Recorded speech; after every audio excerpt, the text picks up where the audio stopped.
Inshallah, ngayon araw,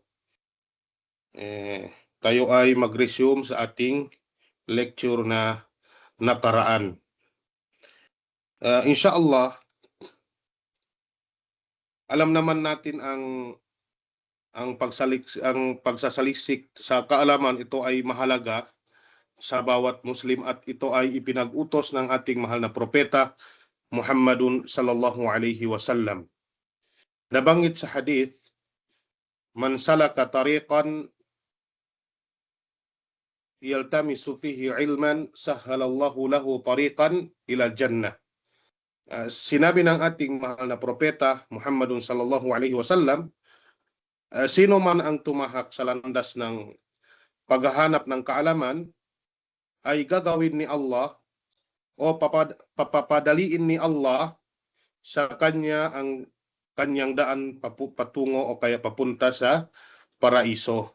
Ito po kasama sa kabutihan ng paghahanap ng kaalaman. Tayo po kahit sa ganitong sitwasyon, kumbaga natatbik natin, napatunayan natin na tayo ay kabilang sa mga taong nagsasaliksik ng kaalaman.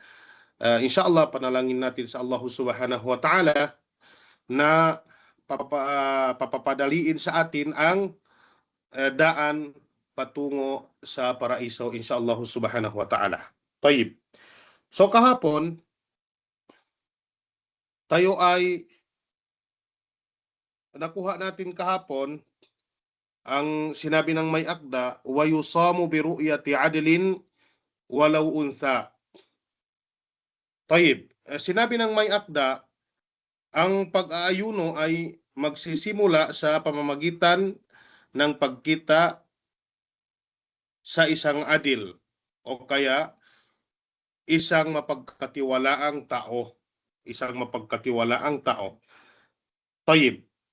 Kapag ang isang tao na hindi kabilang sa mga taong hindi mapagkatiwalaan, so hindi tama o kaya hindi wasto ang kanyang moonsighting dahil ito ay hindi binibilang ng qadi o kaya ng government. Hindi tinatanggap ng qadi o kaya ng government. Tulad ng sinabi ko kahapon, sa panahon natin, in our generation, kumbaga, na mahirap tayong tumukoy sa isang tao, ito ay adil ba o hindi. Dahil karamihan sa atin na may mga guro, tulad ng sinabi ko kahapon, na naninigarilyo. Alam naman natin ang paninigarilyo, ito ay haram. Kung basahin natin at pagtuunan ng pansin ang tamang kahulugan ng adala o kaya ang taong mapagkatiwalaan, hindi pasok sa ganitong sitwasyon. Kapag ganito ang kanyang kalagayan, hindi pasok sa requirements ng adala. Kaya mga kapatid sa pananampalatayang Islam, alagaan natin ang ating dignidad. Tayo ay, kumbaga ang tao nakatingala sa atin, tayo ay tinitingnan nila kung ano ang ating ginagawa pang araw-araw.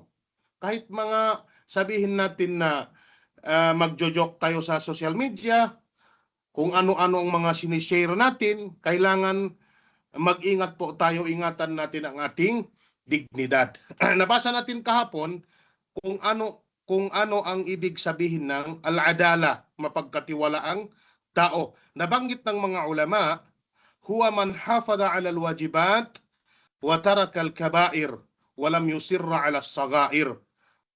Ang pagiging matuwid daw o kaya mapagkatiwalaang tao, ang taong tumutupad sa mga obligasyon, mga wajibat na ipinag-utos ng Allah subhanahu wa ta'ala sa mga tao.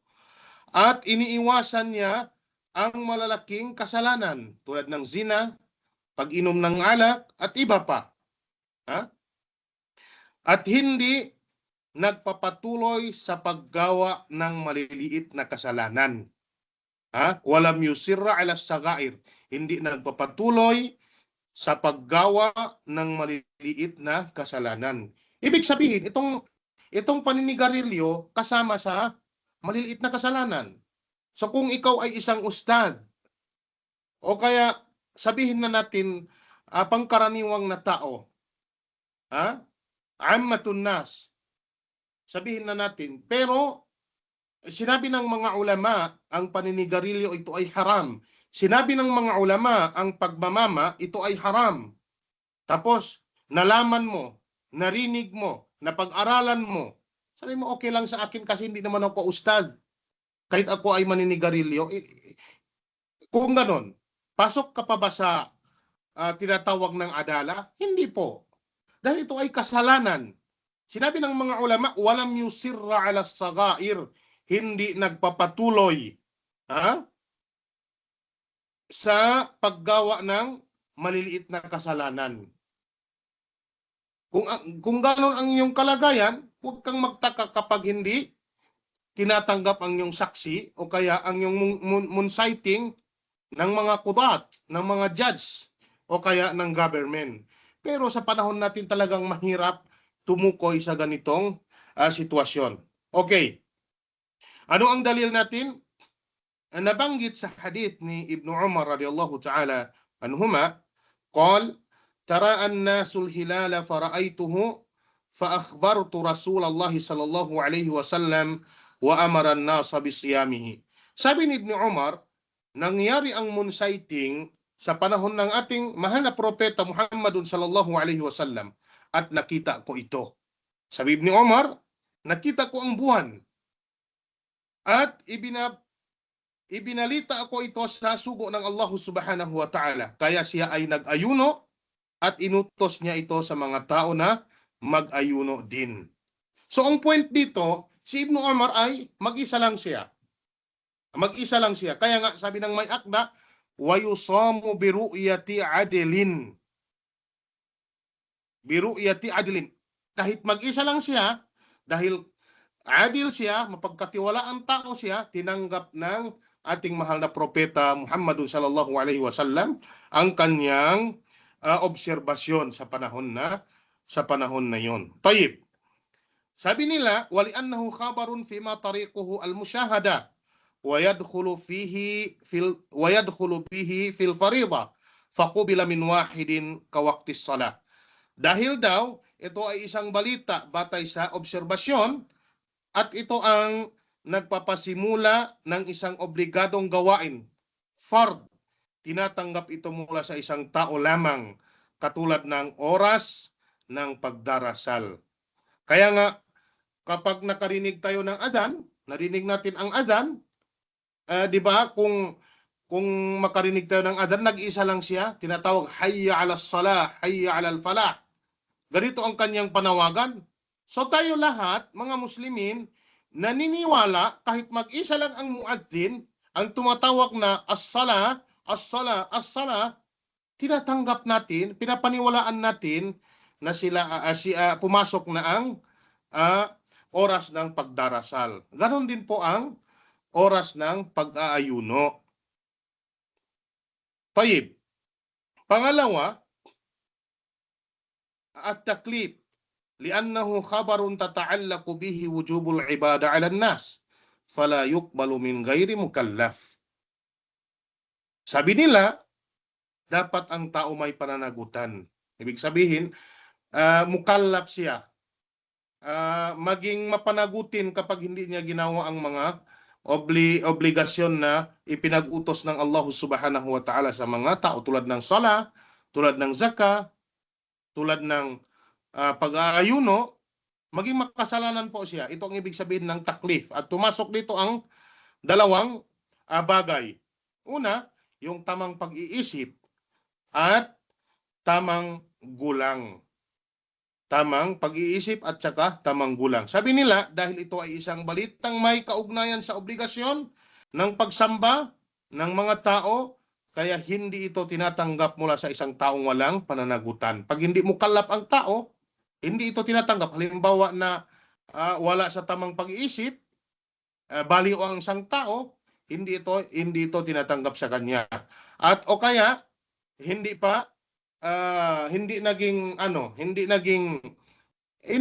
wasto ang kanyang gulang. Hindi umabot sa 15 years halimbawa, kung tawagin na ito ay poverty. Hindi umabot ang kanyang age na 15. Hindi sa tamang gulang, hindi ito tinatanggap. dahil hindi siya akil balig. Yun ang tamang explanation ng at-taklif. Tayyib. Qaulul muallif rahimahullahu ta'ala, walau untha. Dito, sabi niya, kahit na siya ay isang babae. Kahit na siya ay isang babae. Ibig sabihin, sa moon sighting, la farqa fi ar-ru'ya bayna adh-dhakari wal untha. Falmar'atu karrajul yuqbalu qawluha fi dukhuli asy-syahri. Sabi dito, sa moon sighting, walang pagkakaiba sa pagkakita sa buwan sa pagitan ng lalaki at babae. Ang babae ay katulad din ng lalaki na tinatanggap ang kanyang salita sa pagpasok ng bagong buwan. Sa pagpasok ng bagong buwan. Ano ang dahilan nila? Sabi nila, annahu khabarun diniyun. Faqubila khabaruha bihi karriwaya. Ang dahilan nila, dahil ito ay isang balitang pan-relihiyon. Khabarun diniyun. Kaya tinatanggap daw ang kanyang ulat tungkol dito, katulad ng pag-uulat ng hadith karriwaya. Dahil ang mga babae, may mga hadith na iulat din sila tulad ni Aisha radhiyallahu ta'ala anha, Ummul Mu'minin,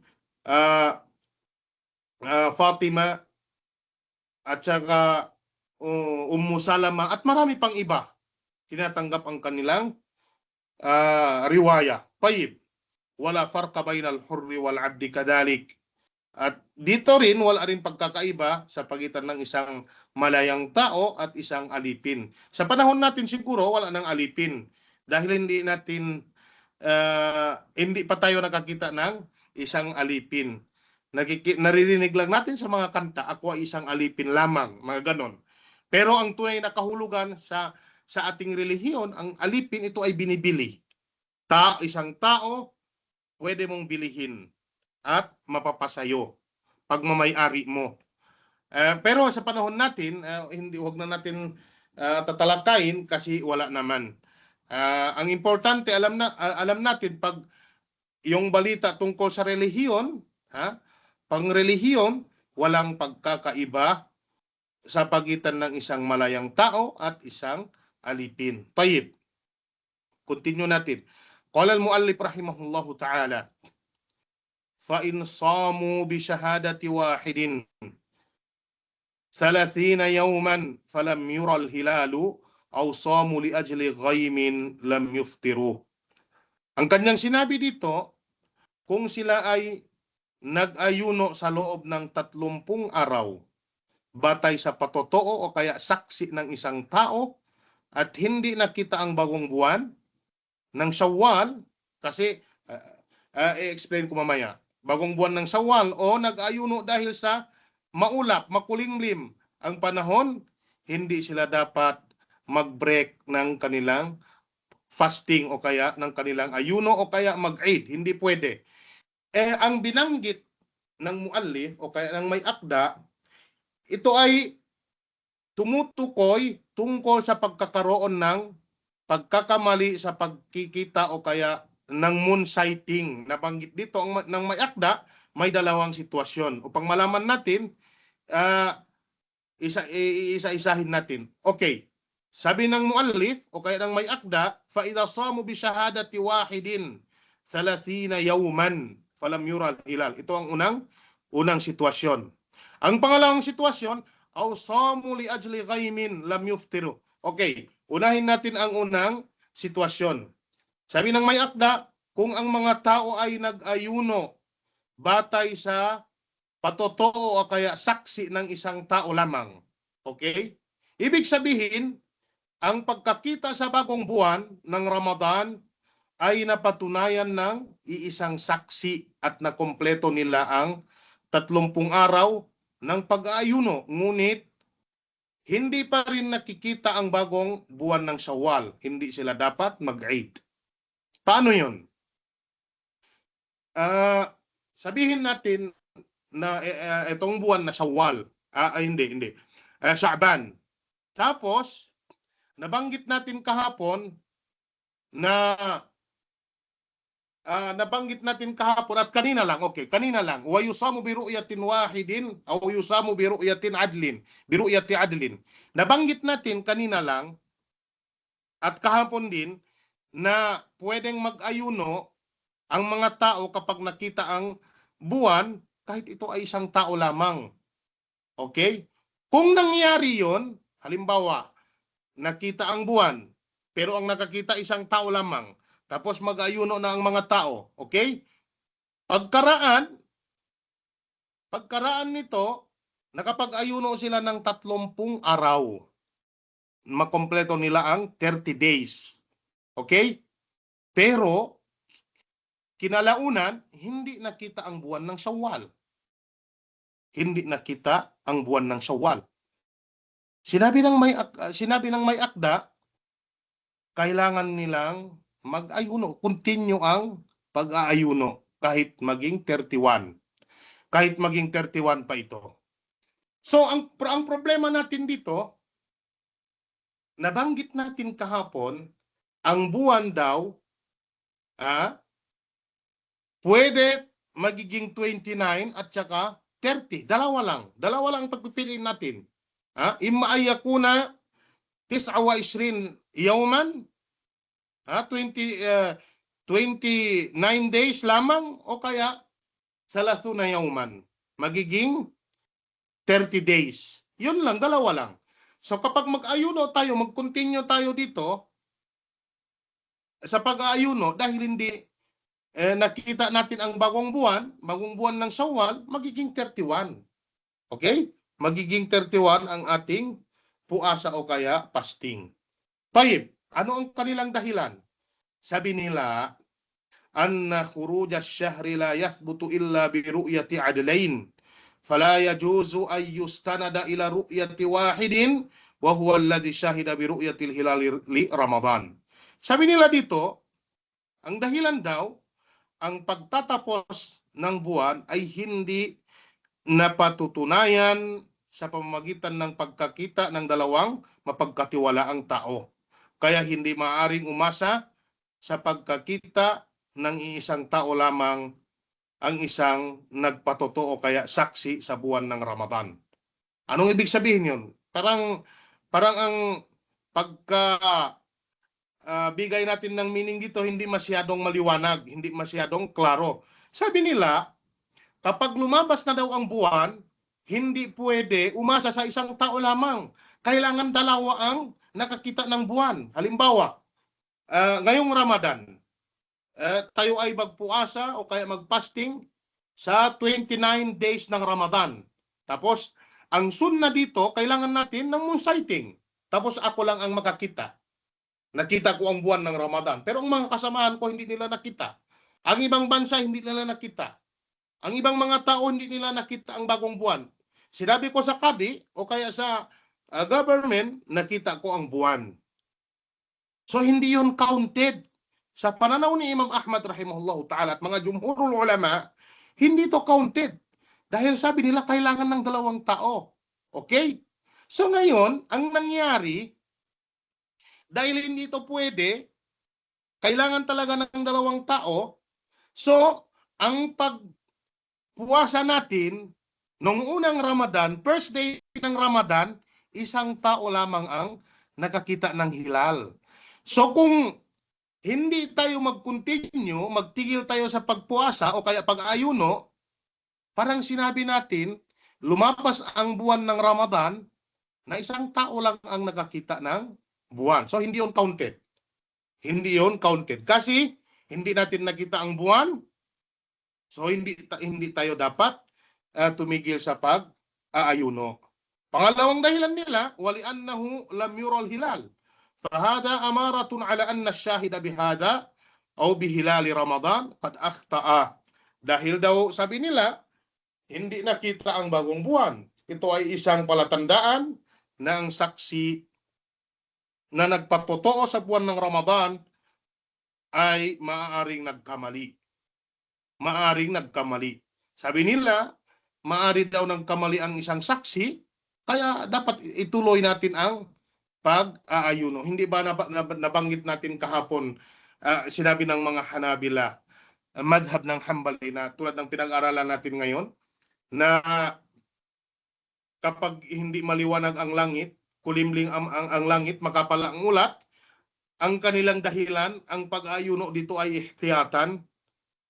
Ihtiyat, kumbaga, sinisiguro nila na ito ay, kumbaga, kung papasok ang Ramadan, na masiguro natin tayo ay nakapag-ayuno. Ihtiyat.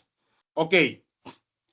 As-surat ats-tsaniya, pangalawa, tulad ng nabanggit ko kanina, may dalawang sitwasyon. Ang pangalawang sitwasyon, awraa hilala Shawwalin.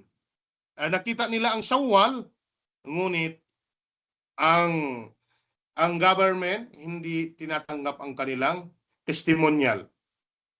Ang kanilang kumbaga saksi hindi tinatanggap. Sabi dito, idha saman nasu yawm ath-thalathin min Sha'ban ma'a wujudil ghaimi wal qatar thumma akmalu ramadana 30 yawman wa ma'a dhalika lam yaraw hilala Shawwal fa innahum hinaha la yuftirun. Ang sabi dito, kung ang mga tao ay nag-ayuno sa ika-30 araw ng Sha'ban dahil sa maulap, okay, dahil sa maulap o malabong panahon, makapal ang langit, makapal ang ulap, kumbaga may alikabok. Sabi nila, bilang pag-iingat, kailangan mag-ayuno tayo dito, okay? At pagkatapos na kumpleto nila ang 30 araw ng Ramadan, ngunit hindi pa rin nakita ang bagong buwan ng Shawwal, sabi nila dito, hindi pwedeng mag-Eid. Kailangan mag-ayuno pa rin. So, tulad ng nabanggit natin kanina, may problema din tayo. Ang buwan kasi, kung hindi 29, o kaya 30. So kung nagpapatuloy tayo dito, magiging 31 ang ating puasa. Tayyib. Ano ang kanilang dalil? Ang dalil nila, anna siyamahum awwal ash-shahri innama huwa ihtiyatun lil ibadah la an bayyinati ru'yatin. Dahil daw, sabi nila, sapagkat ang kanilang pag-aayuno sa simula ng buwan ay bilang pag-iingat lamang ito. Nabanggit natin kahapon ito. Bilang pag-iingat, ito ay ihtiyat. Okay? At hindi base sa malinaw na patunay o pagkakita sa buwan ng Ramadan. Hindi nakabase sa pagkakita o kaya may nagpapatunay na talaga ang buwan ng Ramadan ay lumabas. May nakakita. Hindi po ganon. Sabi nila, mag-ayuno tayo, hindi nakita ang buwan, pero may dahilan. Ang dahilan dahil makapal ang ulap o kaya makulimlim ang panahon, kaya mag-ayuno tayo ihtiyatan bilang pag-iingat sa pagsamba sa Allah subhanahu wa ta'ala. So, kinalaunan, makapag-ayuno sila ng 30 araw, so hindi rin nakita ang bagong buwan ng Shawwal. So sabi nila, kailangan pa rin mag-ayuno, ikumpleto natin ng 31. Gagawin natin ng 31. So problema po ang ganitong kalagayan. So sinabi nila, ang ganitong sitwasyon, maaari magkamali ang taong nakakita ng buwan, ang unang sitwasyon, ang nakakita ng buwan, di ba? Sabi ang unang sitwasyon, nakita ang buwan sa unang Ramadan, pero isang tao lamang. Pangalawang sitwasyon, sabi nila, ihtiyat. Kasi tayo ay mag-ayuno dahil makapal ang ulap o kaya makulimlim ang panahon. Sabi nila, ang unang sitwasyon, magkamali lang ang tao na yun. Siguro iba ang nakita niya. Hindi pa talagang todo na lumabas ang bagong buwan. So ibig sabihin, ang unang Ramadan natin, hindi pa nakapasok ang Ramadan. Kailangan natin ikumpleto. So, ang kanilang puasa dito, magiging 30 lang. Kasi sabi nila, ang unang araw dito, talagang nagkamali ang taong mapagkatiwalaan. Nagkamali lang siya dahil hindi nakita ng ibang tao. Pangalawa, ihtiyat. Ibig sabihin, tayo ay sinisiguro lang natin na tayo ay magpuasa. Kumbaga, kung pumasok ang buwan ng Ramadan, handa tayo. So, ibig sabihin, bale 30 lang ang ating puasa, hindi 31. Kahit bilangin natin, ito ay 31, pero sa paningin ng Sharia, hindi 31, kundi ito ay 30 lamang. 5. Medyo complicated ang sinabi ng mga Hanabila patungkol dito. Pero may pangalawang pananaw dito. At ito ang inshallah ang correct at saka malapit sa dalil. Ar-ra'yu tsani o kaya al-qawlu tsani ra'yu Syafi'iyya rahimahumullahu ajma'in. Idza samu bi ru'yatin wahidin 30 yawman fa innahum yuftirun. Sabi nila, kung nakapagpuasa sila, nakapag-aayuno sila sa unang araw ng Ramadan, may nakakita ng Ramadan, pero isang tao lamang. Tapos, nakapagpuasa na sila ng 30 araw. Kahit hindi pa nakita ang bagong buwan ng Shawwal, kailangan nilang tumigil. Kailangan nilang tumigil dito. Ano ang dalil nila? Ang dalil ng Ash-Shafi'iyya, parang dalil din ng Hanabila, pero iba lang ang kanilang ijtihadat o kaya obserbasyon base sa mga dalil. Ang dalil nila, sumu li ru'yatihi wa aftiru li ru'yatihi. Fa in ghumma alaykum faqdurulah. Faqdurulah. Nabanggit ni Ibnu Umar radhiyallahu ta'ala anhuma, sabi niya, mag-ayuno kayo kung nakita nyo ang bagong buwan. At tumigil kayo sa pag-aayuno kung nakita nyo ang bagong buwan ng Shawwal. Pero, fa in ghumma alaykum, kapag ito ay makulimlim o kaya makapal ang ulap sa langit, kung baka hindi klaro ang langit, faqdurulah. Ibig sabihin, kailangan ikumpleto nyo lang yung adad 30. Yung bilang ng araw, gawin nyo lang ng 30 araw. So sa tafsir ng Hanabila, faqdurulah ay dayyiku, ay paikliin ang bilang. Gawin nyo ito 29. Kaya, kung bibilangin natin, bali 30 lang ang kanilang pag-aayuno dahil daw nagkamali ang isang saksi ang nagpapatunay na lumabas na ang bagong buwan ng Ramadan sa unang pag-ayuno natin. So dito sa pananaw ng Shafi'iyya, hindi. Sabi nila, fa in ghumma alaykum faqdurulah, ikompleto nyo lang yung bilang ng Sha'ban o kaya ng Ramadan, 30 days, tapos pwede na kayong huminto sa pag-aayuno. Hada huwa rajih biidnillahi subhanahu wa ta'ala. Ito ang malapit sa dalil na ang ganitong sitwasyon, hindi na pwedeng ipaabot ng 31 days ang ating pag-aayuno. Kailangan tumigil na tayo sa dahilan na kumpleto na natin ang bilang ng buwan o kaya bilang ng araw na magiging 30 days. Tayyib.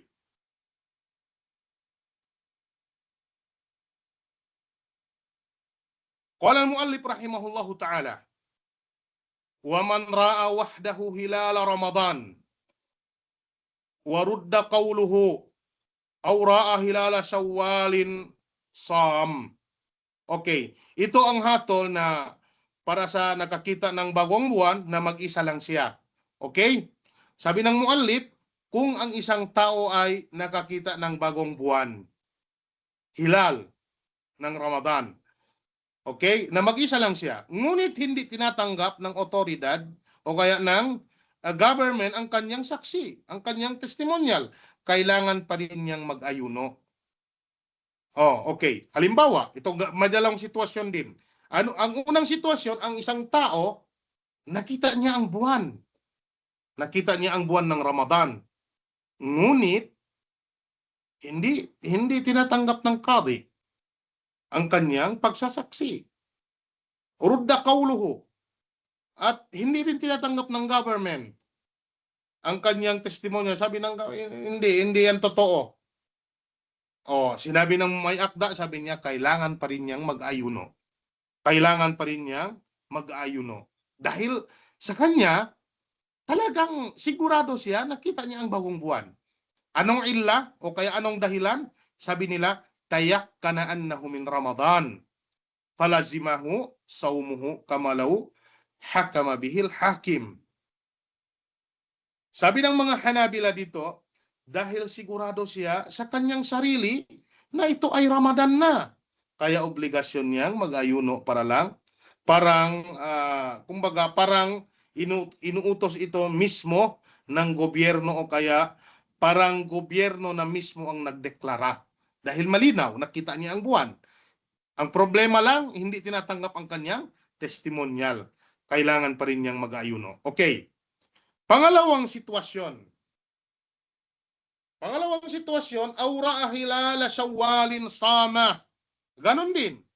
Sabi dito, waman ra'a hilala sawalin wahdahu, walam yarahu ghayruhu, aw ra'ahu ithnani faruddat shahadatuhuma, fa innahu yalzamuhumus sawm, wala yuftirun.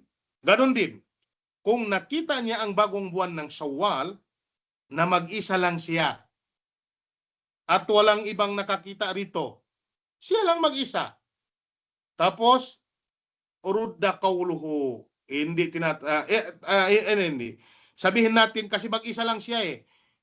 Kahit tinatanggap pa ang kanyang, kumbaga, ang kanyang testimonial, ngunit sa panayam ng Hanabila at saka Jumhur, hindi ito tinatanggap. Okay? Oraahu ithnani faruddat shahadatuhuma. O kaya nakita ng dalawang tao pero hindi tinatanggap ang kanilang testigo o kaya pagsasaksi, kailangan pa rin nilang ituloy ang pag-aayuno at bawal silang kumain, hindi pwedeng mag-Eid. Okay, ipaliwanag ko dito. Sabi dito, gagamitan natin ng imagination. Kasi ang faith ganito kasi, kailangan talagang ng tasawur. Okay. Kapag ang isang tao daw, nakita niya ang bagong buwan ng Shawwal. Alam naman natin ang madhab, hindi tinatanggap ang testimonya ng isang tao sa paglabas ng buwan. Kapag isang tao lang, kailangan dalawang tao, okay. O kaya, dalawang tao, ngunit ang kanilang testimonya hindi tinatanggap ng qadi, ng judge, o kaya ng government. Paano yun? Nakita na namin ang Shawwal. Nagpapatuloy pa ba kami sa pag-ayuno? Sinabi ng muallif, naam. Kailangan niyong magpatuloy sa pag-ayuno. Huwag kayong mag-Eid. Ano ang dalil nila? Ang dalil nila, hadith Aisha radhiyallahu ta'ala anha, marfu'an al-fitru yawma yuftirun nas. Ang pagtatapos daw ng ayuno ay sa araw na ang lahat ng tao ay nagtatapos din ng pag-aayuno. Nakita nila ang bagong buwan, pero hindi tinatanggap ng qadi, kahit dalawa pa sila. Kailangan nilang mag-aayuno, hindi pwedeng mag-Eid. Ang dalil, itong sinabi ni Aisha at sinabi ng ating mahal na propeta nang galing kay Aisha radhiyallahu ta'ala anha. Ang Eid, sabi nila, kailangan mag-Eid ang lahat ng tao. So ang basihan nila, dahil hindi pa mag-Eid ang lahat ng tao, kailangan yung magpatuloy sa Ramadan, sa pagpuasa o kaya sa pag-aayuno. Dahil ang tao, continue sa pag-aayuno. Kailangan sumabay kayo doon. Tayyib. Pero may ibang pananaw dito. Kapag ganito ang nangyayari, may ibang pananaw dito. Ang ikalawang pananaw, la yalzamuhu as-sawm. Inda dukhuli Ramadan. Halimbawa, ang unang sitwasyon dito, waman ra'a wahdahu hilala Ramadan warudda qawluhu. Okay, mag-isa lang siya, nakita niya ang buwan ng Ramadan, tapos hindi tinatanggap ng qadi ang kanyang testimonial. Sinabi sa madhab, kailangan niyang mag-ayuno. Ang al-qawlu thani, hindi kailangan niya na la yalzamuhu as-sawm. Kasi hindi tinatanggap ang kanyang testimonial, kailangan huwag siyang mag-ayuno. Ito ang qaul na pinili ni Ibn Taymiyyah rahimahullahu ta'ala. Ngunit, ang sinabi ni Ibn Taymiyyah, kailangan natin, kumbaga, kailangan bigyan natin ng obserbasyon. Sinabi ng mga ulama, in kana munfaridan, fa innahu yasumu hatta ala ra'yi Ibn Taymiyyah. Kung mag-isa lang siya, halimbawa nasa disyerto siya, kumbaga sa atin nasa gubat, mag-isa lang, isang bahay lang doon, kasama ang kanyang pamilya, tapos nakita niya ang buwan, pumunta sa town, o kaya pumunta sa, sabihin natin sa town, kung saan naroroon ang mga ulama, ang mga qadi, tapos sinabi niya na nakita ko ang bagong buwan, sabi nila hindi totoo yan. Kumbaga, rudda qawluhu, inaayawan nila. Sinabi ni Ibn Taymiyyah rahimahullahu ta'ala, hindi pwedeng mag-ayuno. Hindi pwedeng mag-ayuno. Pero, ang obserbasyon ng mga ulama, in kana munfaridan, kung mag-isa lang siya, kahit pa kasama ang kanyang pamilya, sa isang lugar na kung wala siyang kasama, ibang tao, kailangan niyang mag-ayuno dito. Hatta ala ra'yi Ibn Taymiyyah rahimahullahu ta'ala. Wa in kana ma'an nas fil balad wa rudda qawluhu fa innal ahwat yasumu ma'a qawlil jumhur. Okay, kung halimbawa nasa town naman siya, maraming tao, halimbawa kumbaga sa atin tayo ay nasa Manila, nakita natin ang bagong buwan, ngunit hindi tinatanggap ang ating testimonya ng mga tao doon, ng mga ulama doon, dahil dito sinabi ng mga ulama, kailangan mag-ayuno pa rin. Al-ahwat ma'a qawlil jumhur. Tingnan nyo dito ha. Warudda qawluhu wasam. Kahit hindi pa tinatanggap ang kanyang testimonial, kailangan niyang mag-ayuno. Tayyib. Pangalawang sitwasyon, awra'a hilala Shawwalin sama. Tayyib. Pangalawang sitwasyon, sa paglabas ng buwan. Nakita nila ang bagong buwan ng Shawwal, ngunit mag-isa lang siya. O kaya, dalawa sila, hindi tinatanggap ang kanilang testimonial ng mga kudat o mga judges o government o mga kasamahan nilang ulama. Dahil dito, sabi ng mga ulama, may tatlong kaul dito. Ang unang kaul, tulad ng nabanggit natin, kailangan nilang mag-ayuno. Kailangan nilang mag-ayuno. Wajib.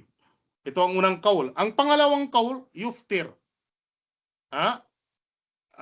Kailangan nilang tumigil sa pag-ayuno. Dahil nakita nila ang buwan eh. Pero ang problema lang, hindi tinatanggap ang kanilang testimonial.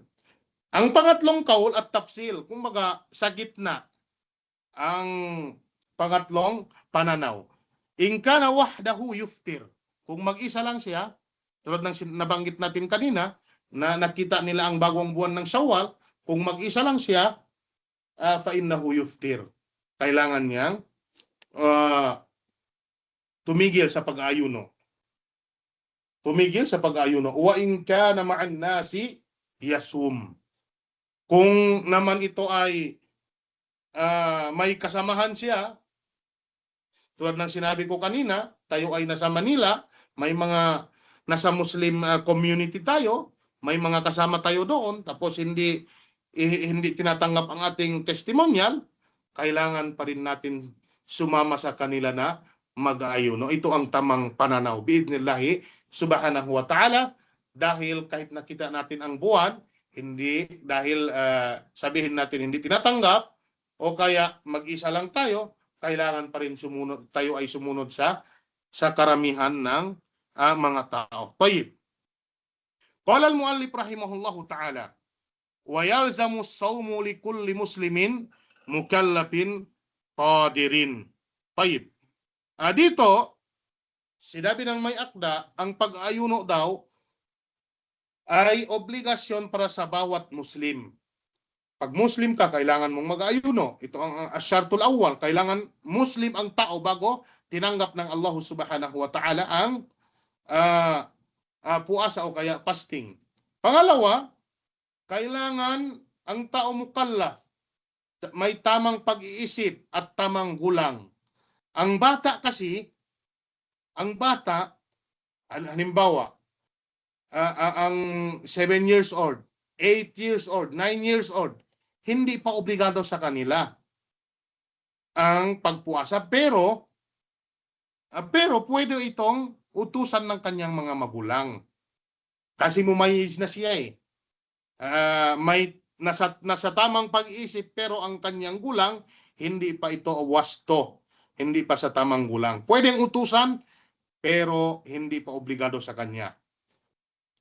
Tayyib, qadirin at may kakayahang gawin ito.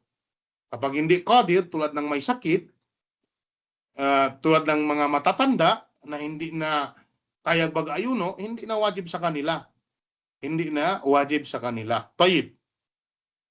Qala al-muallif rahimahullahu ta'ala, wa idha qamat al-bayyinatu fi athna'i an-nahar wajib al-imsak wal qada' wa ala kulli man sara fi athna'ihi ahlan li wujubihi. Tayyib.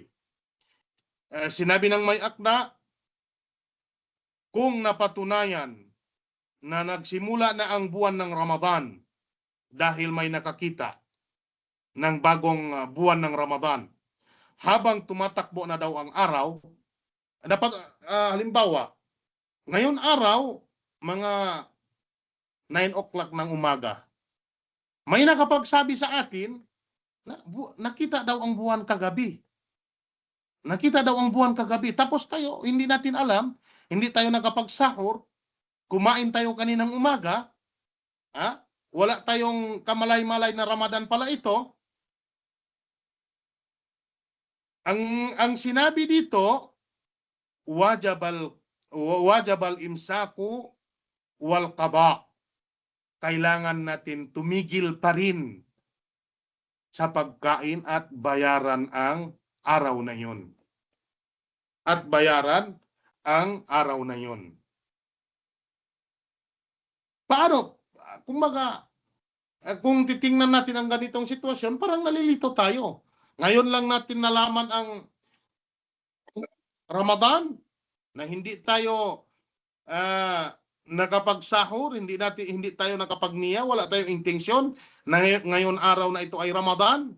Ano tayo magtigil sa pagkain? Paano tayo tumigil sa pagkain? Paano natin babayaran yon? So, ang pagbabayad malinaw. Talagang kasi Ramadan na hindi tayo nakapagpuasa, malinaw yon. Pero, ang pagtigil sa pagkain, parang hindi malinaw eh. Sinabi ng mga ulama ng Hanabila, sabi nila dito, ihtiraman lizaman. Kumbaga, respeto sa oras.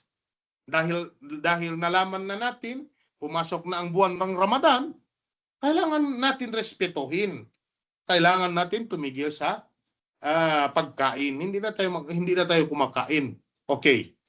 Tayyib. Ang pangalawang sitwasyon,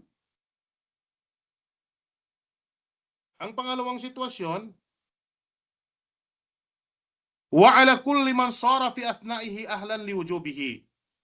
Ganon din ang lahat ng tao na kumbaga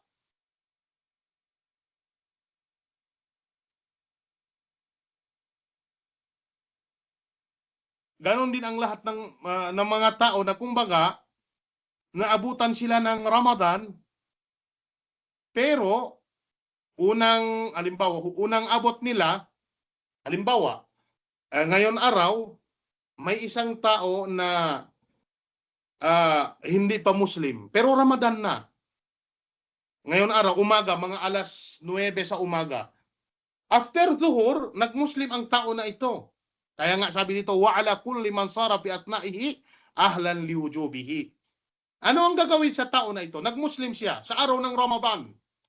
Hindi nga nakapagniyat dahil hindi pa siya Muslim. Alam naman natin kapag hindi Muslim, hindi tinatanggap ang kanyang saum. Pero, kinalaunan after zuhur, nag-Muslim siya. Sabi ng may akda, kailangan niyang tumigil sa pagkain, ihtiraman lizaman, bilang respeto sa oras, at kailangan niyang bayaran ang araw na yon. Ganon din ang bata. Sinabi dito, ganon din ang bata, na kapag ang bata hindi pa akil balig, sabihin natin hindi pa wasto ang kanyang gulang, hindi pa umabot ng 15 years old, ang bata, sabihin natin, halimbawa lang to ha, yung 15 years old, may mga tao na akil balig, mas mababa pa doon ang kanilang gulang. Pero ang sinasabi ko dito, balik, kumbaga halimbawa lang, hindi pa tamang ang kanyang gulang, tapos sabihin natin after zuhur, nagiging akil balig na. So paano yun? Gagamitan natin ng imagination. So ngayon, pinanganak siya ng 1990. Okay? Sabihin natin after 15 years, 2005, kumbaga 2005, pinanganak siya ng 1990 after zuhur. So pag 2005, after zuhur, sa araw mismo na yon, kaparehas ng birthday niya, magiging balig siya, magiging wasto ang kanyang gulang. So, ang sinabi ng may akda, kailangan niya tumigil sa pagkain at bayaran ang araw na yon. Bayaran ang araw na yon. Ito ang pananaw ng madhab dito mga kapatid sa pananampalatayang Islam. Tayyib. Qala al-muallif rahimahullahu ta'ala, wa kada haidun wa nufasa tahurata wa musafirun qadima muftiran. Ganon din ang babaeng nagtapos ang kanyang regla. Nagtapos ang kanyang regla. Halimbawa, ang babae na ito, hindi nakapagpuasa, hindi nakapag-ayuno. Dahil may regla pa siya. Hindi siya nakapagsahur. So pag dumating ang araw, after zuhur, sabihin na natin after zuhur, kumbaga nawala ang kanyang dugo. Nawala. Kumbaga malinis. Ano ang gagawin ng isang babae na yon? Sinabi ng may akda, kailangan niyang tumigil sa pagkain at bayaran ang araw na yon. At bayaran ang araw na yon. Wa kada nufasa, ganon din ang babaeng bagong panganak. Kailan magiging malinis ang bagong panganak, babae? Sa pananaw ng jumhur, 40 days. Nabanggit sa hadith ni Ummu Salama radhiyallahu ta'ala anha,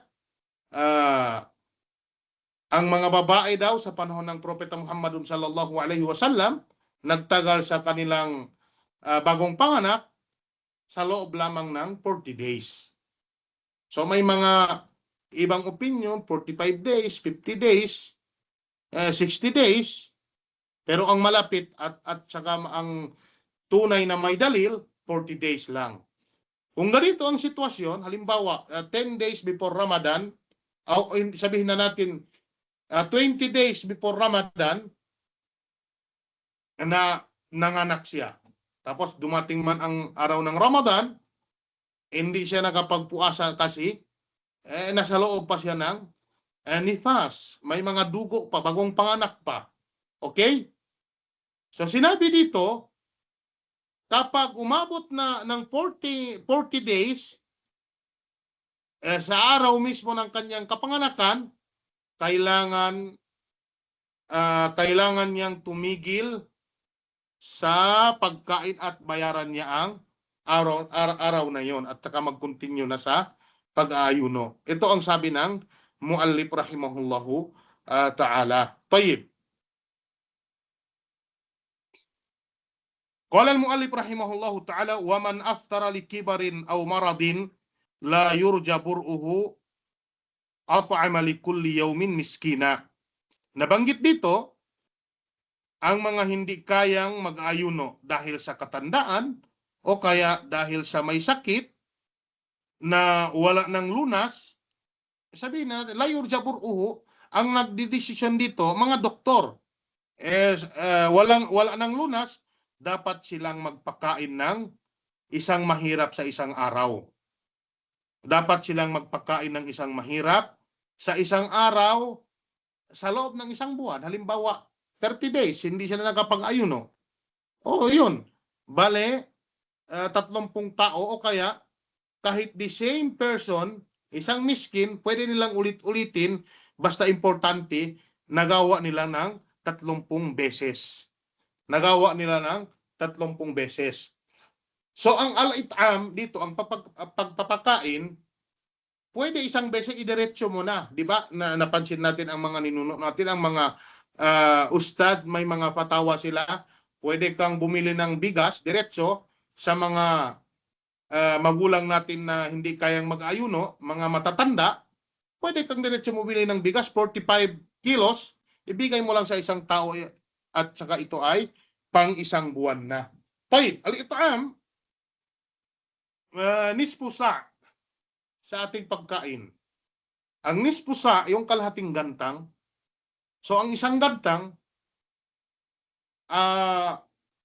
ang pinakamalapit na alwazan, kumbaga ang timbang is malapit sa 3 kilo. So sabihin na natin, sinabi ng mga ulama ihtiyat, kumbaga para sigurado, kailangan ang isang gantang umabot sa 3 kilo. So kung sabihin natin kalahating gantang, bale 1.5 kilo. So ang gagawin natin, isang araw, kailangan tayong magpakain ng isang miskin, bale 1.5 kilos. So sa loob ng isang buwan, ang pinapakain natin, sabihin na natin 30 tao o kaya pag sa timbang naman 45 kilos. 45 kilos. Tayyib. Nabanggit ito ni Ibn Abbas radiyallahu ta'ala anhuma, idha ajaza Shaykhul Kabir anis siyami at'ama an kulli yawmin muddan. Ito ang dalil ng Hanabila na yon ang kumbaga yon ang tamang sukat na kailangan natin ibigay sa mga tao. Mud. Ang mud, pwede ito sa trigo. Pero kapag maliban doon, tulad ng bigas, tulad ng mga ibang putahe, kailangan nispusa. Nispusa. Ang mud, isang hindi ko maipaliwanag na, kasi hindi kasi to ginagamit ngayon eh. So ang tamang sukat sa isang gantang, sabi nila may 4 na mud daw, pero hindi natin masigurado ngayon sa panahon natin ngayon kasi hindi natin masukat kung ano ang mud sa panahon ng ating mahal na propeta Muhammadun sallallahu alaihi wasallam. Although may mga kiyas sila sa ating sa panahon natin ngayon, pero talagang ang tamang kiyas na sinasabi ng mga ulama, ang isang gantang bale 3 kilo, malapit sa 3 kilo. So yun na lang ang susundin natin biidhnillahi subhanahu wa ta'ala. Tayyib. Qala al-muallif rahimahullahu ta'ala, wa yusannu limaridin yadurruhu. At inirekomenda daw o sunna ang fitir, ang pagtigil sa puasa o kaya pag-ayuno sa isang may sakit na nakapinsala sa kanya.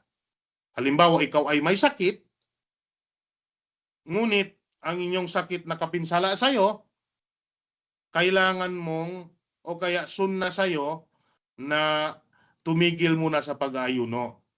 So, nabanggit natin kanina, ang may sakit pwedeng magpakain ng isang miskin bawat araw na hindi niya nagampanan, hindi siya nakapag-ayuno. Ang sinasabi dito, yung may sakit wala ng lunas. So, nabanggit natin kanina, ang magbigay ng desisyon dito, mga doktor. Hindi pwede, may sakit ako, wala ng lunas. Nasubukan ko na lahat ng mga gamot dito. Hindi, kailangan ka muna pumunta sa doktor at magpa-check. Kumbaga, kailangan may sa panahon natin ngayon kasi kailangan may medical certification eh. kailangan may reseta galing sa doktor. O ako nga, maraming nagtatanong sa akin, yung mga taong may sakit, sabi ko pumunta kayo sa doktor at ipakita nyo sa akin kung ano ang sinabi ng mga doktor. Kasi hindi tayo pwedeng basta-basta magbigay lang ng patwa patungkol dito na hindi tayo sigurado. So, ang sinasabi dito, yusannu limaridin yadurruhu, may sakit, ngunit may mga lunas naman. Pero nakapinsala sa kanya ang pag-aayuno. So, pinahintulutan siya, pwede siyang magbuka, pwede siyang mag-break ng fasting at bayaran lang sa ibang araw. Dahil sinabi ng Allah subhanahu wa ta'ala, فَمَنْ كَانَ مِنْكُمْ مَرِيضًا أَوْ عَلَى سَفَرٍ فَعِدَّةٌ مِنْ أَيَّامٍ أُخَرٍ. Kaya't sino man sa inyo ang may sakit o naglalakbay, sinabi ng Allah subhanahu wa ta'ala, na hindi nakapag-ayuno, pwedeng mag-break ng fasting at bayaran lang sa ibang araw. Halimbawa, 10 days ang puasa na hindi ka nakapag-ayuno, pagkatapos ng puasa, pwede kang magbayad ng 10 days din. Tayyib.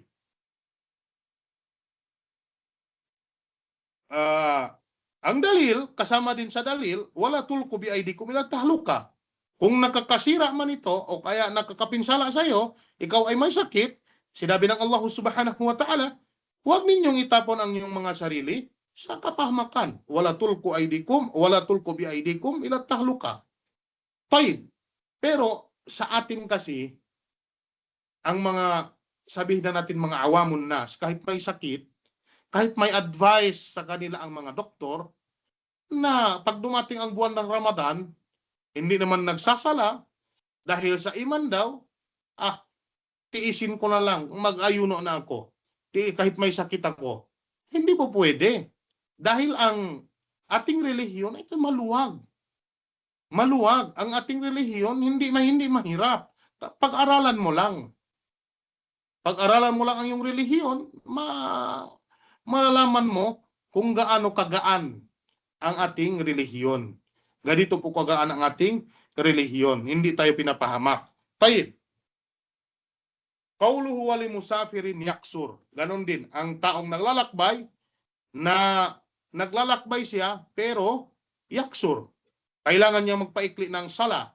Ibig sabihin, ang masafa o kaya ang layo na kung saan siya naglalakbay, umabot sa tamang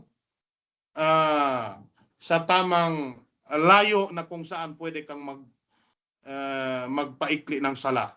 So kadalasan, itong masapa o kaya layo kung saan pwede tayong magpaikli ng sala, may 16 ata na kaul dito, pananaw ng mga ulama, 16. Pero ang pinakamalapit dito 80 kilometers. 80 kilometers. Nung una, sinabi ko dito, al-urf. Kumbaga, kung ano ang nakasanayan natin, tayo ay naglalakbay, kahit malapit lang, kahit hindi umabot ng 80 kilometers, pwede ka nang magkasar. Pero napagtanto ko, talagang ang pinakamalakas dito, 80 kilometers. Pag umabot na sa 80 kilometers, pwede ka nang magpaikli ng sala. Ngunit, hindi naman ibig sabihin, kailangan ka nakaabot doon. Hindi.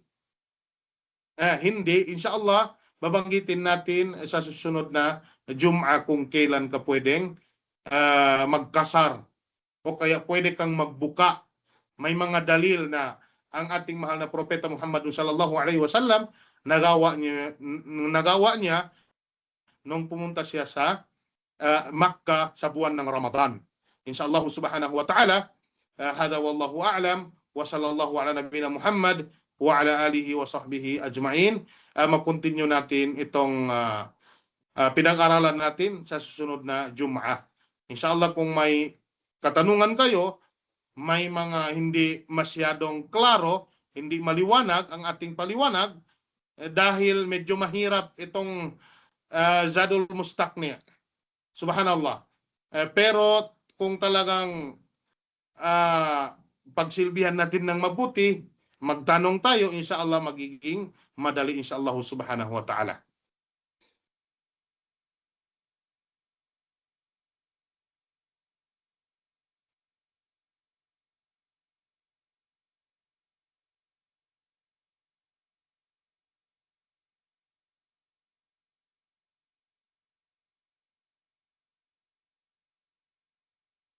Saan ang ating moderator?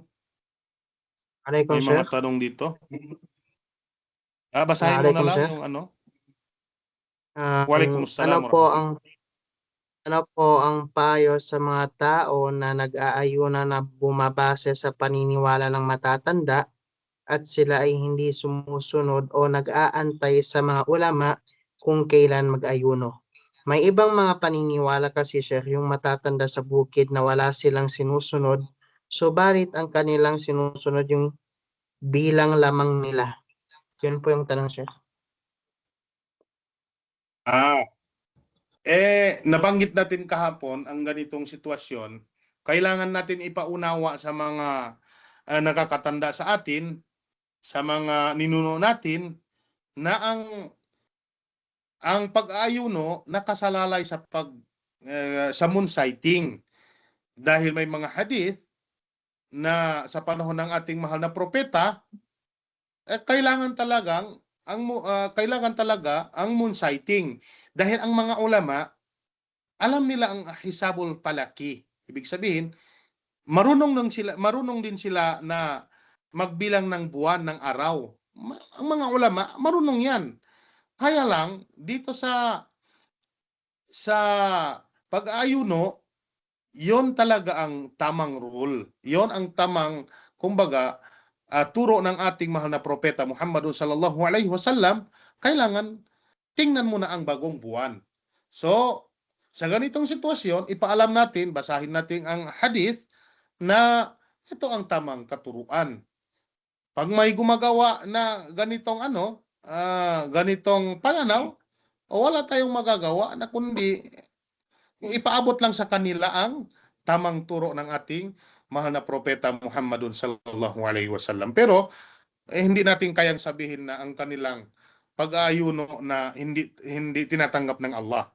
Pero ang dapat nating sabihin, ang inyong ginagawa hindi tama, hindi kumbaga hindi nakasunod sa turo ng ating mahal na propeta Muhammad sallallahu alaihi wasallam. Hada wallahu a'lam.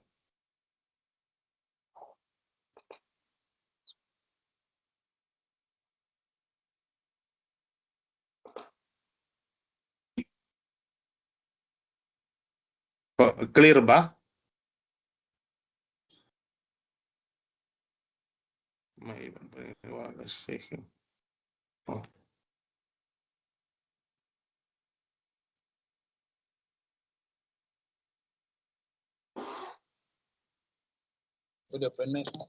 Opo, Sheikh. Salamat.